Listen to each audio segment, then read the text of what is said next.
بڑے کسی عہدے پر، تو ہم وہاں کہنے لگے، ہم وہاں تقسیم سے پہلے کی بات پشاور گئے، اور یہاں جانے سے پہلے ریڈیو میں تقریر ریکارڈ کرائی جو رمضان کی رات میں، چاند رات میں نشر کی گئی۔ اب وہاں گئے تو انہوں نے دعوت کی افطار کی، کھانے، تو کھانے کے بعد کہنے مولوی صاحب آپ نے بڑی اچھی تقریر کی، میں نے سنی ریڈیو میں، لیکن آپ نے ایک بات نہیں کہی۔ تو حضرت مولانا نے کہا کیا بھائی کیا بات رہ گئی؟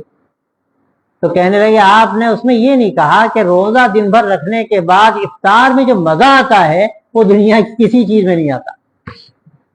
افطار میں جو مزہ آتا ہے وہ دنیا کی کسی چیز میں نہیں آتا۔ اور پھر کیا کہنے لگے کہ ہم تو روزہ رکھتے ہی اسی لیے چھٹی میں افطار کے لیے روزہ رکھتے ہیں۔ یہ آپ غور کیجئے، افطار کا مزہ ہے نا، مزہ افطار کا سب کو مزہ آتا ہے۔ اب آپ غور کیجئے، یہاں کے افطار کا یہ مزہ ہے تو وہاں کے افطار کا کیا مزہ ہوگا؟ اللہ کے نبی کے ہاتھوں سے حوض کوثر پر جام ملے گا، اس کا مزہ کیا ہوگا؟ اس کے بعد کبھی پیاس نہیں لگے گی۔ پیاس کی جو تکلیف ہوتی ہے پھر کبھی وہ تکلیف نہیں ہوگی۔ اب کوئی سوچے پیاس نہیں لگے گی، شربت پینے کا مزہ کیسے آگا جنت میں؟ پیاس وہ جس میں تکلیف ہوتی ہے نہیں لگے گی، لیکن اللہ کی قدرت یہی تو ہے جنت کی کہ جب شربت پیے گا آدمی تو ایسا مزہ آئے گا جیسے آدمی 5 دن سے پانی نہ ملا ہو اس کے بعد پانی پی۔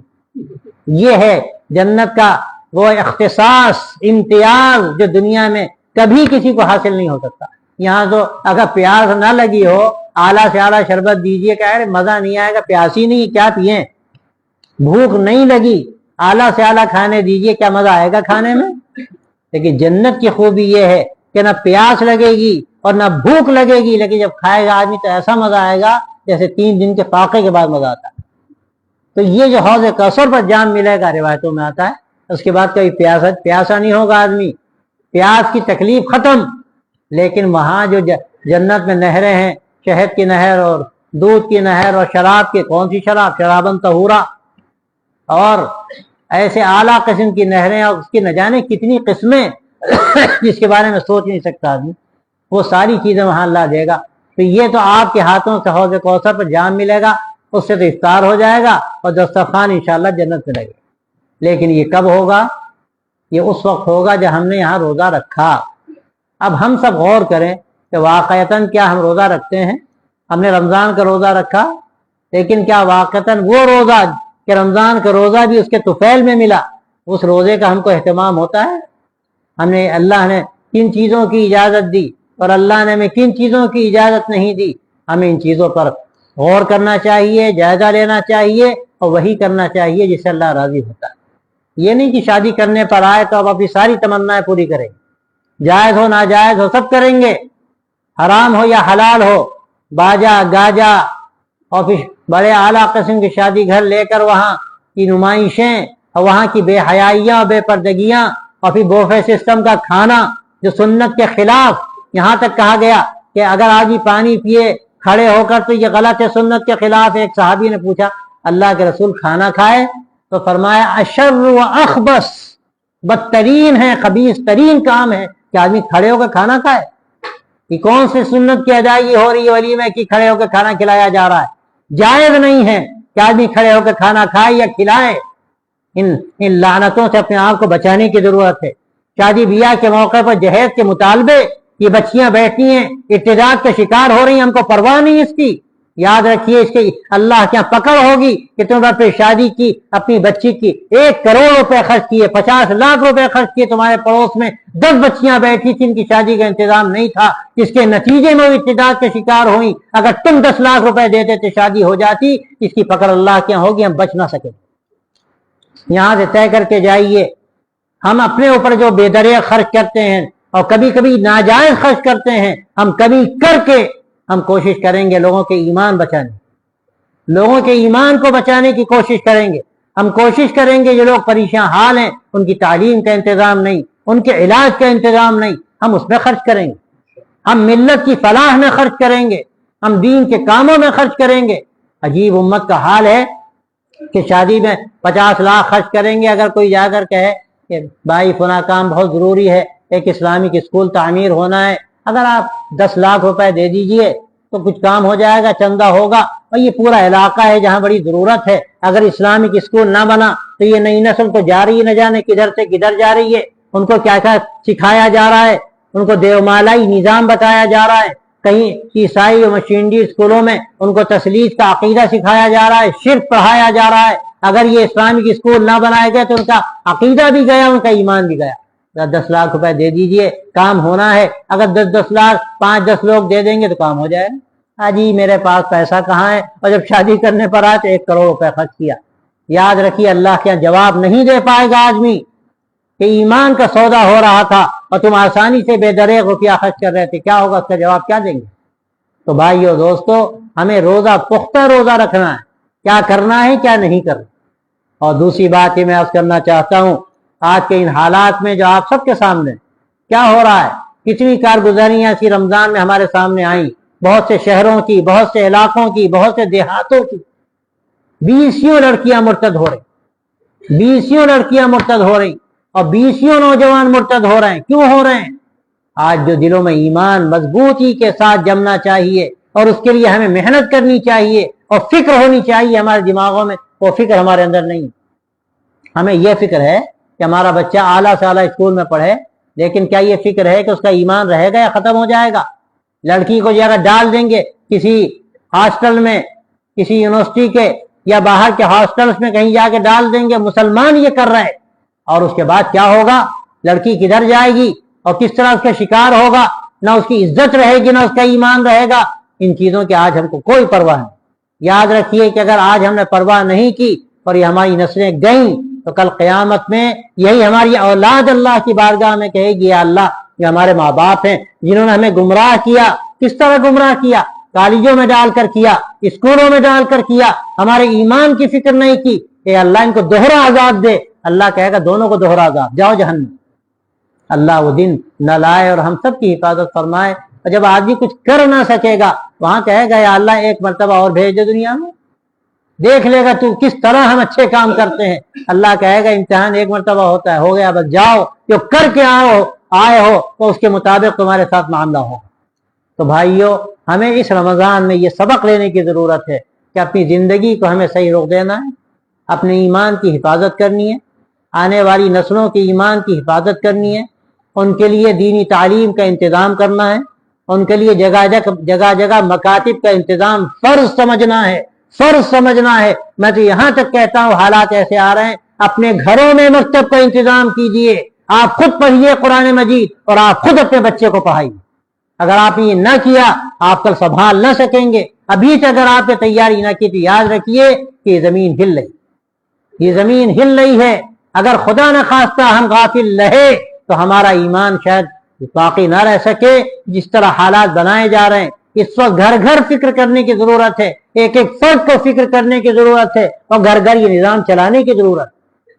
ٹھیک ہے، آپ نے بھیج دیا اپنے بچے کو اسکول میں، لیکن آپ گھر میں آئے اس کو قرآن مجید پڑھائیے، اس کو اردو سکھائیے، اس کا عقیدہ درست کیجئے، اس کو نماز سکھائیے، اس کو طہارت کے مسائل بتائیے، بڑی بچیوں کو بتائیے، چھوٹی بچیوں۔ حال یہ ہم خود ہی نہیں جانتے، ہم خود ہی نہیں جانتے، کیا بتائیں گے؟ تو اس کے لیے کم از کم ہم بھی سیکھیں، ہم اس کا بھی انتظام کریں۔ اگر یہ نہ کیا تو ہمارا ایمان خطرے۔ اور آخری بات میں کہتا ہوں، ہم جس ملک میں رہتے ہیں، یہ برادران وطن ہمارے، ہم ان سے آنکھ بند کر کے اگر اپنے کنویں میں رہنا چاہیں تو یاد رکھیے ہم نہیں رہ پائیں گے، ہم محفوظ نہیں رہ پائیں گے۔ جب طوفان آئے گا تو نہ محل دیکھے گا، نہ کنواں دیکھے گا، اور نہ کوئی بہت بڑی حویلی دیکھے گا، ہر جگہ داخل ہو جائے گا۔ اس لیے یہ بھی ایک بہت اہم ضرورت ہے کہ ان برادران وطن کو ہم مطمئن کریں، ہم ان کے ذہنوں کو اپیل کرنے والے کام کریں، ہم ان کے ذہن میں جو زہر بویا جا رہا ہے اس کو نکالنے کی کوشش کریں۔ اور یہ کیسے ہوگا؟ اچھے اخلاق سے ہوگا۔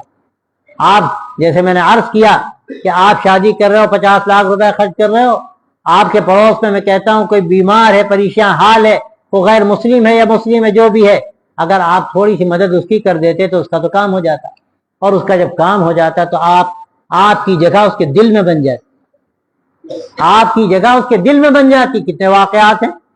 ایک شخص آیا لکھنؤ میں علاج کرانے، بیچارہ کوئی پرسان حال نہیں، بہت گندے ذہن کا آدمی تھا۔ ہمارے ایک دوست نے کام کرا دیا، آپریشن کرا دیا ہاسپٹل میں، کام فری میں ہو گیا۔ ہاسپٹل والے بھی تعجب میں کہ ایک ملا ایک کسی ایسے شخص کا کام کرا رہا ہے جو صاف لگ رہا ہے کہ تو دشمن ہے مسلمانوں کا۔ بس کا نتیجہ یہ نکلا کہ ہاسپٹل والوں کا بھی اثر پڑا، اور وہ بندہ جب اپنے گھر گیا جا کر اس نے وہاں ڈھنڈورا پیٹا کہ مسلمانوں کے بارے میں غلط کہا جا رہا، مسلمان تو بڑے اچھے ہوتے ہیں۔ یہ اگر ہم تھوڑا سا آگے بڑھ کر کام کریں گے تو یاد رکھیے کہ یہاں انشاءاللہ ہمارے لیے جینا آسان ہو جائے گا۔ ہمارے لیے یہ ہماری جو نافعیت کی صفت اللہ نے ہمارے اندر رکھی ہے، اس کو ہم ظاہر کریں، ہم دوسروں کو فائدہ پہنچانے والے بنیں، دنیا قدر کرے گی۔ دنیا تو فائدہ دیکھتی ہے، فائدے کی دنیا، یہ فائدے کی دنیا ہے۔ آپ فائدہ پہنچا کر دیکھیے، دنیا آپ کو اپنے سروں پر بٹھائے گی، اور آپ خود غلط بن کے دیکھیے، آپ کو پاؤں تلے روندا جائے، کوئی قیمت نہیں رہ جائے گی۔ اور آج ہمارا جو حال ہو رہا ہے اس کا سبب یہ ہے کہ ہم نے اپنے ان برادران وطن کو، جن کا حق تھا، حق جوار تھا، ہم پر دعوت کا حق تھا، ہم پر یہ ذمہ داری تھی کہ اسلام کی ایک اچھی تصویر ہم ان کے سامنے پیش کرتے، ہم بالکل غافل ہیں ان چیزوں سے۔ اس کا نتیجہ یہ ہے کہ آج ہمیں گویا کہ روندنے کی تیاری ہو رہی، ہم نے ان کا حق نہیں دیا، ہم نے ان کا حق نہیں دیا جو امانت اللہ تبارک و تعالیٰ نے ہم کو دی تھی، ایمان کی، اخلاق کی، آج ہم نے بالکل اپنے آپ کو اس سے خالی کر لیا، نہ ہم نے فائدہ اٹھایا اور نہ ہم نے دوسروں کو فائدہ پہنچایا۔ تو دوستو بھائیو، یہ تین باتیں، پہلی بات یہ کہ رمضان کا روزہ تو گیا، 4 دن 5 دن باقی، لیکن انشاءاللہ اسلام کا روزہ ہماری زندگی بھر کے لیے، ہم اس روزے کا اہتمام کریں گے، اور کوئی کام انشاءاللہ ایسا نہیں کریں گے جس سے وہ روزہ ٹوٹے، اور خدا نخواستہ کبھی ٹوٹا تو فوراً توبہ کر کے انشاءاللہ ہم دوبارہ وہ سفر شروع کریں۔ دوسری بات یہ ہے کہ ہم انشاءاللہ اس کا بھی اہتمام کریں گے، اس کی بھی کوشش کریں گے کہ ہماری آنے والی نسلیں ہیں، ہم ان کے ایمان کی حفاظت کا انتظام کریں، ان کے لیے اسلامک اسکول قائم کریں، ان کے لیے جگہ جگہ مکاتب قائم کریں، مسجدوں میں بھی، مسجد سے باہر بڑی بچیوں کے لیے سینٹر قائم کریں، اور اس کے لیے ہم گھر گھر مزاج ماحول بنائیں کہ ہم خود اپنے اندر یہ استعداد پیدا کریں کہ اپنے بچوں کو ہم قرآن مجید پڑھا سکیں۔ اگر یہ نہ کیا ہم نے تو یاد رکھیے آنے والا وقت ہمارے لیے خطرناک۔ اور تیسری بات یہ ہے، اور بڑی اہم بات ہے، اگر یہ کام آپ نے کر لیا تو 2 کام اور آسان ہو جائیں گے انشاءاللہ، کہ یہاں جو ہمارے بھائی ہیں ان کا ہم پر حق ہے، ہم اچھے اخلاق سے، اپنے کردار سے، اپنے طرز عمل سے دکھائیں کہ اسلام کیا ہے، اسلام کیا ہے۔ وَمَنْ أَحْسَنُ قَوْلًا مِّمَّنْ دَعَا إِلَى اللَّهِ وَعَمِلَ صَالِحًا وَقَالَ إِنَّنِي مِنَ الْمُسْلِمِينَ، اس سے بہتر کون ہے جو اللہ کی طرف بلائے اور اچھے کام کرے اور کہے کہ ہم مسلمان، کہے کہ ہم مسلمانوں میں سے۔ کیا مطلب ہے کہنے کا؟ کہنے کا مطلب یہ ہے کہ اس کی زندگی بولتی ہو کہ یہ مسلمان، اس کا اسلام بولتا ہو کہ یہ اچھے اخلاق رکھتا ہے، یہ کسی کو تکلیف نہیں پہنچاتا، یہ دھوکہ نہیں دیتا، یہ دکاندار ہے تو ایسی دکانداری کرتا ہے کہ آنکھ بند کر کے کسی کو بھیج دیے سودا لے آئے۔ لیکن آج تو بالکل الٹ گیا معاملہ، ہم مسلمانوں کا حال یہ ہے، خیانت کریں، دھوکہ دیں اور نہ جانے کیا کیا کریں۔ اس کا نتیجہ یہ ہے کہ لوگوں نے اسلام کو ہماری زندگی سے سمجھنا شروع کیا ہے، اور لوگ اسلام کو وہی سمجھتے ہیں جو ہمیں دیکھتے ہیں، تو ہم بدنامی کا ذریعہ بنتے ہیں۔ اس لیے ہمیں اس کی بھی کوشش کرنی چاہیے کہ ہم برادران وطن کو مطمئن کریں اپنی اچھی زندگی سے اور اچھے اخلاق۔ یہ 3 باتیں اگر آپ یہاں سے انشاءاللہ لے کر جائیں گے اور ان کا جائزہ لیتے رہیں گے، یہ نہیں کہ گئے کچھ دن تو خیال رہا اس کے بعد فرصت ملی، ان باتوں کا جائزہ لینا، ان کا مذاکرہ کرنا، عملی اقدام کرنا، اپنے اپنے علاقوں میں مکتب قائم کرنا، جگہ جگہ اسلامک اسکول کی فکر کرنا۔ آپ نہیں کر سکتے، جو کر رہا ہے اس کی مدد کرنا، مدارس کو قائم رکھنے کی جد و جہد کرنا، اور اس کے ساتھ ساتھ ہماری جو نسل ہے اس کی حفاظت کرنا، اور پھر ہمارے جو برادران وطن ہیں ان کے سامنے اچھا نمونہ پیش کرنا۔ یہ مسلسل انشاءاللہ ہمیں محنت کرنی، اور آپ کریں گے اللہ اس دین کی اس ملک میں حفاظت کرے گا۔ کہ اولیاء اللہ کا ملک ہے، ایسے علماء کا ملک ہے جنہوں نے سارے عالم میں دین پھیلایا۔ اللہ تعالیٰ انشاءاللہ اس ملک میں ایمان کو ضائع نہیں فرمائے گا، لیکن اس کے لیے تھوڑی سی محنت کی ضرورت ہے۔ اللہ تعالیٰ کا نظام یہ ہے کہ جو کرتا ہے اس کو ملتا ہے، ہم بالکل غافل ہو جائیں گے تو پھر اس کا ڈر ہے کہ کہیں اللہ کی طرف سے پکڑ نہ ہو۔ اللہ تعالیٰ ہم سب کو توفیق دے، اور یہ آخری جمعہ اس رمضان کا ہے، اللہ ایسے 20 اور 50 رمضان نصیب فرمائے، برکات کے ساتھ نصیب فرمائے، اور اللہ اس ملک میں اسلام کی حفاظت فرمائے، اور سارے عالم میں اللہ تبارک و تعالی اسلام کی حفاظت فرمائے، اور ہمیں توفیق دے کہ ہم ایسے کام کریں کہ جس سے اللہ کی حفاظت آسمانوں سے اترتی ہے، اس کی مدد اترتی ہے۔ وآخر دعوانا ان الحمد للہ رب العالمین۔ اللهم صل وسلم وبارك على سيدنا ونبينا ومولانا محمد وعلى آله وصحبه أجمعين ربنا تقبل منا إنك أنت السميع العليم وتب علينا إنك أنت التواب الرحيم رب وفقنا لما تحب وترضى واجعل آخرتنا خيرا من الأولى اللهم أحسن عاقبتنا في الأمور كلها وأجرنا من خزي الدنيا وعذاب الآخرة وأجرنا من خزي الدنيا وعذاب الآخرة وأجرنا من خزي الدنيا وعذاب الآخرة يا حي يا قيوم برحمتك نستغيث أصلح لنا شأننا كله ولا تكلنا إلى أنفسنا طرفة عين ولا تكلنا إلى أنفسنا طرفة عين ربنا آتنا من لدنك رحمة وهيئ لنا من أمرنا رشدا اللهم إنك عفو تحب العفو فاعف عنا یا حی یا قیوم یا ذا الجلال والاکرام یا ارحم الراحمین یا اللہ اپنے فضل سے ہمیں سچا ایمان نصیب فرما یا اللہ اس ایمان پر استقامت نصیب فرما یا اللہ اعمال پر جماع نصیب فرما یا اللہ آنے والی نسلوں کی حفاظت فرما یا اللہ ان کے ایمان کی حفاظت فرما ان کی عزت و آبرو کی حفاظت فرما یا اللہ پورے ملک میں تو ایمان کی ہوائیں چلا دے یا اللہ تو ہمیں ایسی زندگی نصیب فرما دے جو سراپا دعوت بن جائے یا اللہ ایسی زندگی جو دوسروں کو کھینچنے والی ہو اور دوسروں کو اسلام کی طرف راغب کرنے والی ہو اے اللہ تو اپنی رضا کے لیے ہم سب کو قبول فرما لے یا اللہ رمضان جب آخری مراحل میں ہے چند روز باقی رہ گئے اے اللہ جو کچھ وقت رہ گیا اس کی قدردانی کی توفیق عطا فرما یا اللہ شب قدر کی دولت سے ہم سب کو سرفراز فرما اس کی نعمتیں اور برکتیں ہم سب کو نصیب فرما اے اللہ تو اپنے فضل سے جو بھی توفیق تیری طرف سے ملی یا اللہ ہم نے تو بہت ہی نقص کے ساتھ کام کیا اور بہت ٹوٹے پھوٹے ہمارے کام پیش کرنے کے لائق نہیں لیکن اے اللہ تو بڑا کریم ہے اپنے کرم سے قبول فرما لے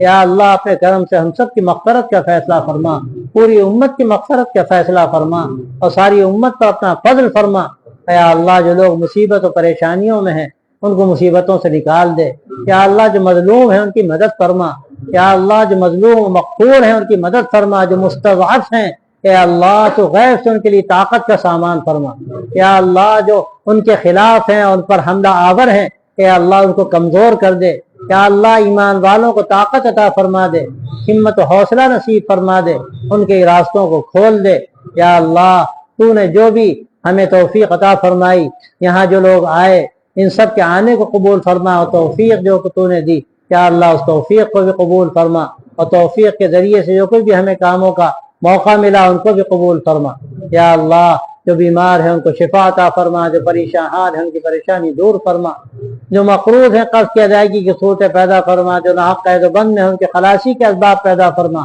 جن کے اولاد نہیں اولاد صالح نصیب فرما یا اللہ جو بھی کسی بھی ضرورت میں پریشانی میں ہے اپنے کرم سے اس کی ضرورت کو پورا فرما دے اس کی پریشانی کو دور فرما دے اہل حاجت کی حاجتوں کو اگر وہ جائز ہیں تو مکمل و پورا فرما دے اے اللہ جو حضرات دعا کے لیے چاہتے ہیں ان کو ہماری دعاؤں میں شامل فرما اور تمام مرحومین کی مغفرت فرما سب کے ساتھ فضل کا معاملہ فرما اور ہمارا وقت آئے تو اللہ ہمیں بھی ایمان کے ساتھ اٹھا اور اپنے نیک بندوں میں ہمارا حشر فرما وصلی اللہ تعالی علی خیر خلقہ سیدنا و مولانا محمد وعلی آلہ وصحبہ اجمعین برحمتک یا رب